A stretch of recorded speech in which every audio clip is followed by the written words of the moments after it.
of all wing eaters. And so now, obviously intimidated by your wing-eating prowess, they have brought in the ringer of all ringers. The biggest guy that I can find. I think Brown's got to go down, man. This is wing country. This ain't Green Bay country. This is Titans country, baby. It's not a cheese competition. No, it's not a cheese competition. He might be the biggest cheesehead we know.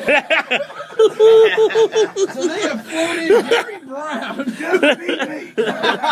This is pretty funny, right? You were like the king of Memphis wing eating competition, so they flew in Gary Brown, a former Green Bay Packer. How did you get involved in this, Gary Brown? I got started in this by doing charity work, and once I started, I see that's something I'm good at, so why not? So do you travel around and get in these eating competitions? For the right cause, yes, I do. You do? All right, so what are the ones you've done in the past? I did a couple on Long Island to benefit the breast cancer and to benefit cystic fibrosis. I've done a few different events across the state, across the country. This is my latest. This is probably the biggest platform I'm going to be on. So I'm happy to show up and to show everybody what I can do. Former Green Bay Packer Big Gary Brown joining us in studio. He is going to be in the wing eating competition. Now listen, even if you haven't planned on going to the Southern Hot Wing Festival on Sunday, you need to go just to see this human being. How big are you? About 6'5", maybe. You're taller than 6'5". No. Well, when you're as big as I, it looks bigger. It's a little intimidating. It's incredibly intimidating, to say the least. All right, so what have the eating competitions been in the past? Have you done wings before? Yes. Well, there's all different kinds. There's speed, there's amount, there's weight. This is going to be the first time I'm doing one of this sort. Usually we do 3 minutes, how many you can eat in a few minutes or whatever, and then we do have a judge to tally at the end. So I think what he's just finished explaining, it should be a piece of cake. I do that for appetizers. This man said he ate 8.1 pounds Look like in 8 minutes. You think that's child's play? Yeah, why not? Yeah, 8.1 pounds. That doesn't sound daunting. Bring it on. Bring it on. I think it's a Super Bowl ring by getting, intimidated. I take it as a challenge. Do you wear your Super Bowl ring while you are eating the chicken wings? Just before I'm about to eat the wings, I take it off. I wouldn't want to accidentally, slip it in the sauce or eat it. You eat your Super Bowl ring, you just like snap it off of your finger and swallow your Super Bowl ring? It gets a little loose, it might slip off. Let me see that thing. Look at this thing. This is the 96 one? Yes, sir. The 96 Green Bay. Good God. There's like 500 diamonds in this thing. Unbelievable. Look how much gold And it is. How big a ring is. And it weighs like 10 pounds. I put 2 fingers in that thing. Let me see. Let me see if I can put 2. I can. I put 2 fingers in Gary Brown's championship ring. Hey, you know what? The NFL draft was last night. You came out of Georgia Tech, right? Yes, sir. Before you got drafted. What do you remember about your experience of that? Like, what are all these guys going through right now? It's a lot of anxiety. Me personally, I didn't put too much into it because my personality is I hope for the best, look for the worst. So I was expecting not to get drafted. So when I got drafted, it was a surprise. Really? There's a lot of you had prepared yourself mentally to not get drafted. I always take the hard road.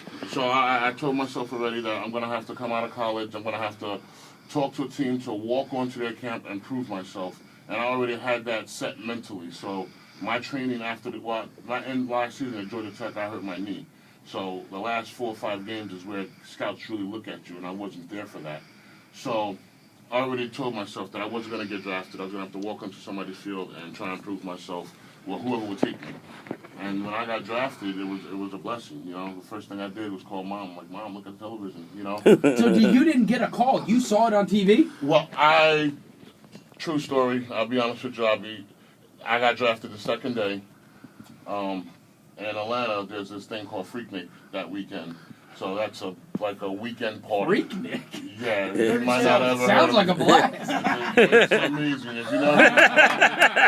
It's a college town. There's like 20 colleges there, and hundreds of thousands of kids come all over. Right. And it's something that's not announced, not planned. It's just You just find out Freaknik's this weekend, and you go to Freaknik. There it is. And it happened to be on draft weekend. So you that next day, I was partying until like probably 4 or 5 in the morning.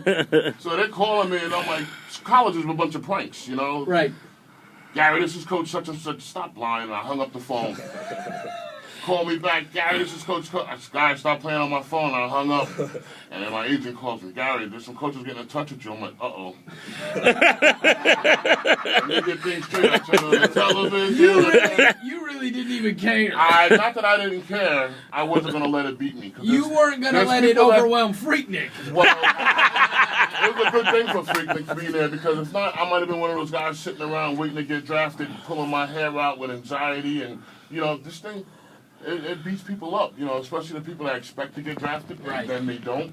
That's, you know, there's people with draft parties with hundreds of family and friends around, and music and DJs and food and everything, and their name never gets called.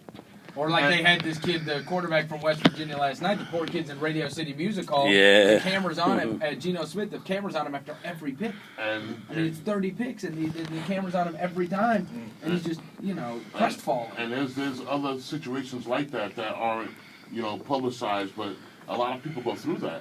And I'm not the one to set myself up for failure. Yeah, that's a good point, because a lot of these guys do it in their hometown.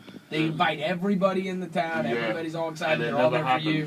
Right. And if you hear the stories on ESPN right now, there's people telling you that how, you know, it's so embarrassing. I went outside and had to have moments to myself, and I'm crying and I'm doing this, and I have to wipe the tears and walk back in like nothing's wrong.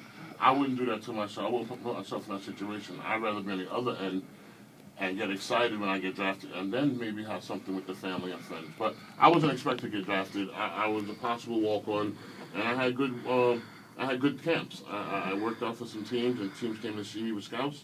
And I had a good 40-time weightlifting time. I had lost some weight. I had to prove that my knee was strong again after my surgery. So things worked out in my favor, you know. I'd say so. He's Big Gary Brown. He's part of the '96 Green Bay Packers World Championship team. Let me ask you about the cane.